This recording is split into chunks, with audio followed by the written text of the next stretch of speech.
esse mesmo ministro pode falar em legalidade diante de tantos processos ilegais que passam diante do nariz dele? Os processos no STF sumiram. A esquerda delirou agora e a advogada fala tudo e faz acusações gravíssimas. Porque Bolsonaro ele foi indiciado e a esquerda comemora e pede prisão imediata. Mas os apoiadores denunciam perseguição e a farsa. A advogada revela o sumiço de página do processo no STF.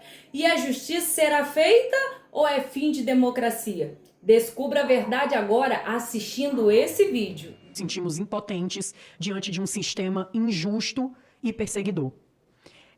Hoje ainda temos muitas pessoas presas. Pessoas como o caso do Marco Alexandre, que está 1 ano e 8 meses preso preventivamente, sem denúncia. Isso é de arder os ouvidos de qualquer advogado. Temos outros, como o caso do Lucas Brasileiro, que retornou à prisão por risco de fuga de terceiro. Outras pessoas fugiram e o ministro acreditou que os outros surgiriam também, mesmo ele cumprindo medidas cautelares como o uso de tornozeleira eletrônica de forma abusiva, porque o CNJ prevê a revisão de 3 em 3 meses e nunca foi revisado o uso da tornozeleira eletrônica. Ele estava em casa quando foi preso. E a alegação é essa, risco de fuga. Os demais que continuam presos também estão presos por risco de fuga. Preventivamente. Na verdade, a gente pode dizer que não é uma prisão preventiva. Eles estão cumprindo pena antecipada, o que é proibido no nosso ordenamento jurídico. Mas, senador, eu gostaria muito de não estar aqui hoje pedindo que o devido processo legal seja cumprido, que as garantias constitucionais dessas pessoas sejam preservadas. Eu não queria, de fato. Mas todo dia a gente ouve os ministros do STF que mais parecem influencers aparecendo na televisão e falando, fazendo piadinhas e chacota com a dor e o sofrimento alheio. O ministro, que hoje é presidente do STF, falou que a anistia não caberia porque essas pessoas não estão condenadas, todas em sua grande maioria. Ora, veja bem, o ministro agora fala em legalidade. Como esse mesmo ministro pode falar em legalidade diante de tantos processos ilegais que passam diante do nariz dele? Que legalidade de ocasião é essa dele? A gente não está numa mesa de self-service, onde a gente escolhe o artigo que tem que aplicar e o artigo que não tem que aplicar. Os artigos da Constituição, os direitos fundamentais das pessoas, que são cláusulas pétreas da nossa Constituição, que não podem ser modificados ou abolidos, eles têm que ser utilizados. E não é o que acontece hoje. Essas pessoas não eram para estar sendo julgadas pelo STF. Na nossa doce ilusão, no dia 8, 9 de janeiro e dias seguintes, ali, a gente acreditava que teríamos um processo justo. A gente acreditava que essas pessoas que iriam passar pela audiência de custódia iriam ser liberadas porque aquela prisão era completamente ilegal. As pessoas que estavam aqui dentro do Senado, a casa que menos sofreu dano no seu plenário, todas as pessoas que foram presas dentro do Senado estavam dentro do plenário. E ficaram dentro do plenário porque a polícia aqui disse que era o lugar mais seguro. Mas, na verdade, eles estavam sendo feitos reféns até receberem ordens superiores de prenderem essas pessoas. Alguns deles nunca saíram da prisão, continuam presos. E como o caso do Marco Alexandre, que sofreu um problema de saúde, que teve que ser levado para outro local, tivemos o Claudinei, que hoje está em Minas Gerais, foi recambiado para lá. Temos hoje o pastor Jorge, o pastor Shalom, conhecido na prisão, que está com um caso grave de cardiopatia que ele não tinha. Hoje ele tem um sopro cardíaco de 6, nível 6, que é o último nível. Uma bomba relógio. E com todos os estudos e doutrinas médicas, ele é meu cliente, senador, eu coloquei no processo dele um pedido de prisão humanitária para tratamento de saúde. E a PGR, que outrora tinha aceitado a soltura dele, mas que o ministro não soltou porque ele tinha um nome igual de um criminoso, esse caso é bastante conhecido dos senhores, o nome dele é igual de um criminoso falecido já há muito tempo. E a PGR já tinha deferido a soltura dele, se manifestado pela soltura, e o ministro deixou preso por conta desse homônimo. Hoje ele padece de um problema no coração e a mesma PGR se manifestou que ele passasse por uma junta médica. Não sabemos se ele irá passar pela junta médica essa semana ou se mesmo ele irá aguentar passar pela essa junta médica. Mas estão brincando com a vida alheia, com a vida das famílias que estão aqui fora sofrendo. E se fosse o pai de vocês, como é que seria? É muito bonita a história do golpe, da tentativa de golpe de Estado. É até darem uma série bonita do Netflix ou de algum canal de streaming. A história do Homem-Bomba, que usava fogos de artifício, parece que a gente está diante de um festival folclórico. Um golpe sem armas, pessoas sem poder de dar o golpe, Ninguém para assumir aquele poder quando o golpe fosse dado. Pessoas que esperaram a polícia chegar. Grandes criminosos que esperam a polícia chegar. Diferente daqueles que essa justiça, que se diz justiça, não foi capaz de ir atrás, que foram os que escalaram os prédios do Congresso.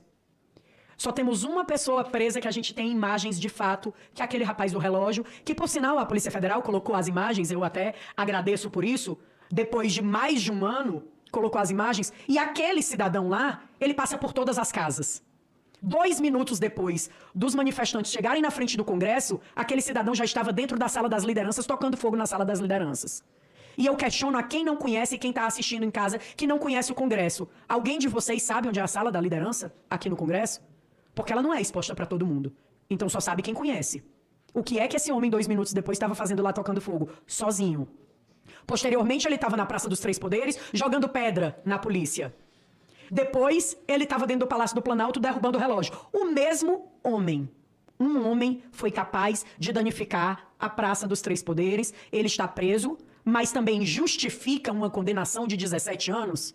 Quebrar vidraça é tentativa de golpe de Estado?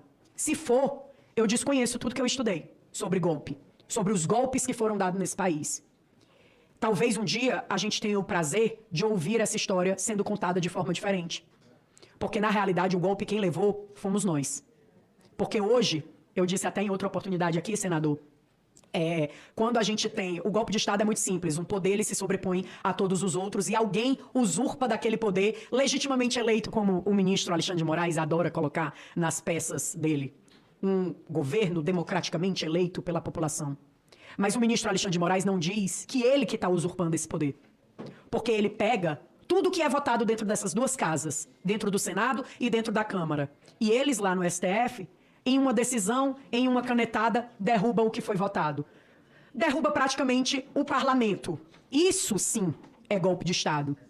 Mas ninguém fala nada. Por quê? Porque, em sua maioria, estão sendo favorecidos. Os únicos que falam são os opositores que estão sofrendo na pele a perseguição.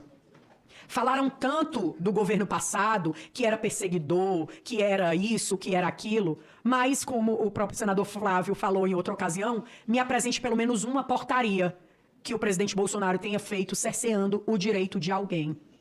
Me apresente um ministro do Supremo que prendeu uma pessoa sem o devido processo legal. Me apresente a imprensa acusando pessoas de terrorismo quando era um crime que nem característica tem para terrorismo. Essas pessoas, elas hoje levam uma mancha nos seus nomes.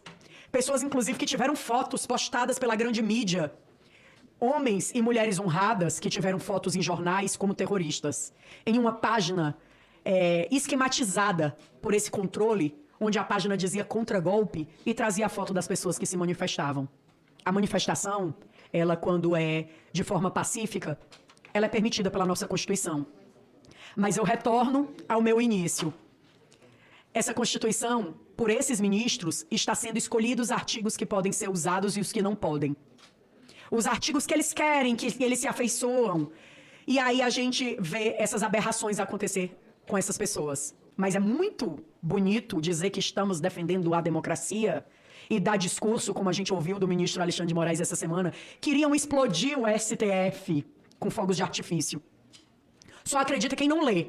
Ou quem só lê a chamada, né? Que isso a gente costuma ver muito nas redes sociais. O povo só lê a chamada da matéria e não lê o que é que tem ali. A pessoa com fogos de artifício, um rojão na mão, ela teria a capacidade de explodir o STF? Será? Ou explodir qualquer prédio que seja? Será que isso aconteceria? Mas o mais hilário desse novo episódio da série 8 de janeiro, além da história do deputado Gayer, que supostamente iria financiar um golpe de Estado quando ele não era nem deputado. Então, assim, a gente viu golpe de Estado sem arma, a gente viu financiamento com dinheiro público que ainda não tinha dinheiro público, então era um financiamento fiado. Financiamento de golpe fiado, é a nova modalidade. Golpe com bala de gude e agora explosão de prédio público com fogo de artifício. Eu acho que nem se a gente for para uma revistinha em quadrinho para a criança não vai se divertir tanto quanto essa história que esses ministros criaram. E o ministro disse nessa mesma fala, senador, que isso tudo foi criado pelo gabinete do ódio. Um gabinete que eles criaram na vã ilusão deles, na cabeça deles. E ontem eu questionei na entrevista que eu estava dando, e faço o questionamento aqui novamente, se ele tiver a oportunidade de me ouvir. Eu não sei se ele faz terapia, o ministro deveria fazer, se não fizer, mas a terapeuta dele devia dizer que nem tudo é culpa dos outros, que às vezes a gente tem culpa nos problemas. E hoje, se a gente tem um país polarizado, pessoas com ódio, pessoas doentes mental, como aquele rapaz que foi lá e se explodiu o rojão, né, na cabeça. A culpa é sua, ministro Alexandre de Moraes.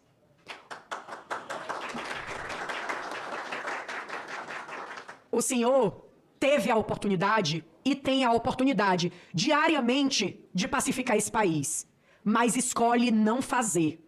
Escolhe deixar pessoas inocentes presas.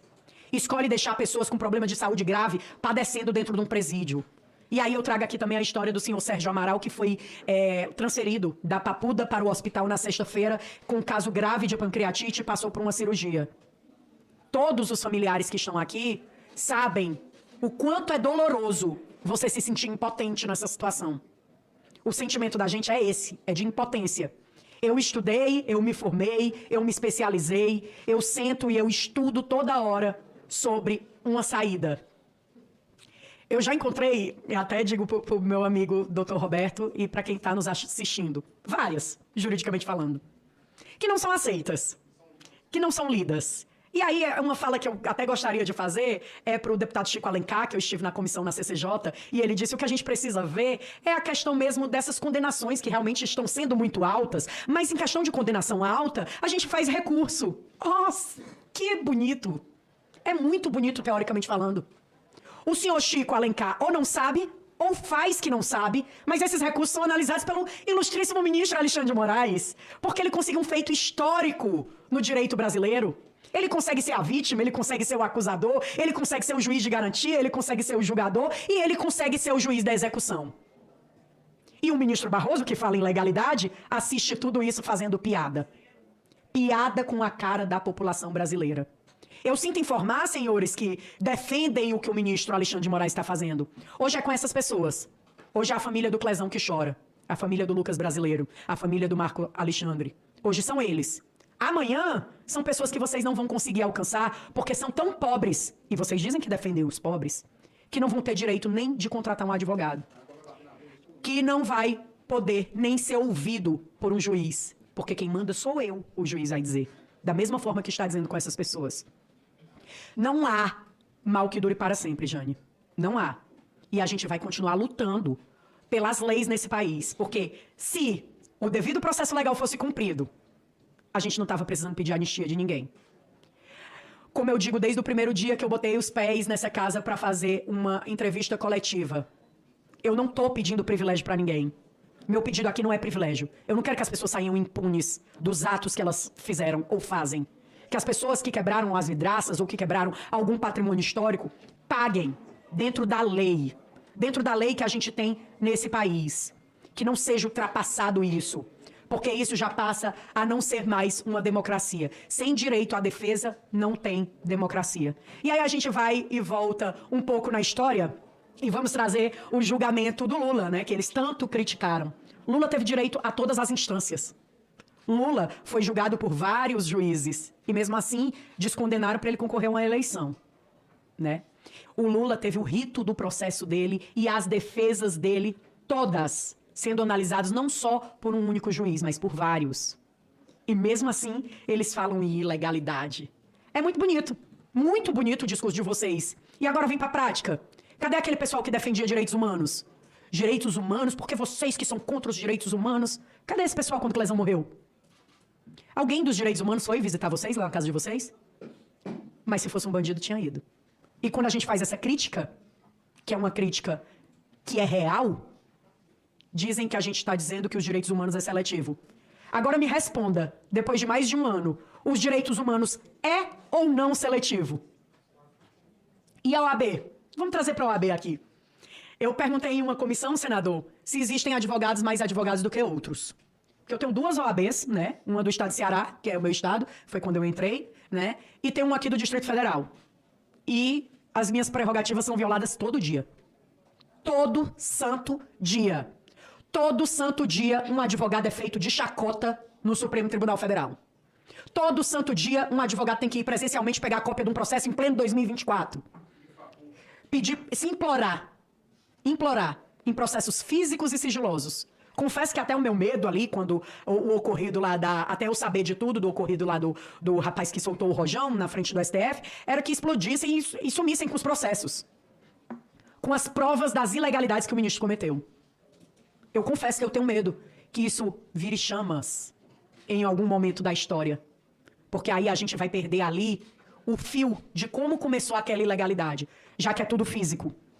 Né? E eu juro, confesso que até as comarcas mais distantes do estado do Ceará, os processos são eletrônicos hoje em dia. Afinal de contas, passamos por uma pandemia onde tudo era feito eletronicamente, mas na Suprema Corte Brasileira a gente tem processos físicos e sigilosos. Processos que faltam páginas, inclusive. Que você entra, ele mesmo eletrônico, ele falta algumas páginas ali, como os pedidos de prisão dessas pessoas. É assim, é inacreditável o que a gente está vivendo, e mais inacreditável ainda é ver pessoas defendendo. Eu tenho um cidadão que está no meu Instagram, que todo dia ele manda mensagem implicando comigo, né? Sobre essa questão de golpe. Todo dia ele diz, é porque esses golpistas e não sei o quê. Aí ontem eu mandei um vídeo, até foi do Instagram da deputada Bia Kicis, do que aconteceu em 2017 aqui na Esplanada. Daquela quebradeira, que foi inclusive financiada pelas centrais dos trabalhadores, né? Que trouxeram 800 ônibus, um negócio assim nesse sentido, que quebraram vários prédios públicos, inclusive o Congresso Nacional. Aí ele pegou e disse assim, mas doutora, isso daí era tentativa de golpe? Eu digo, e qual é a diferença do 8 de janeiro, meu amigo? A diferença é que esses do 2017 eram mais violentos do que os do 8 de janeiro. 8 de janeiro, eu costumo dizer que as pessoas foram inocentes demais.